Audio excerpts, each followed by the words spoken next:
లలితా సహస్రనామ వివరణ. శ్లోకము 7. నవచంపక పుష్పాభ నాసాదండ విరాజిత. అంటే కొత్తగా వికసించుచున్న సంపెంగ పువ్వును పోలినటువంటి ముక్కు దూలములతో అనగా మంచి చక్కటి నాసికము అనగా ముక్కు కలిగినది.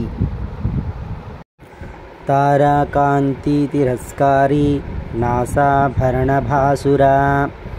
అంటే ఆకాశములో ప్రకాశించుచున్నట్లు కనబడుచున్న ఆ చుక్కల యొక్క వాటి నుంచి వచ్చే కాంతిని తిరస్కరిస్తున్నటువంటి ముక్కు పొడగ చేత ప్రకాశించుచున్నటువంటి ఆ అమ్మవారు అని ఈ యొక్క శ్లోకానికి అర్థము.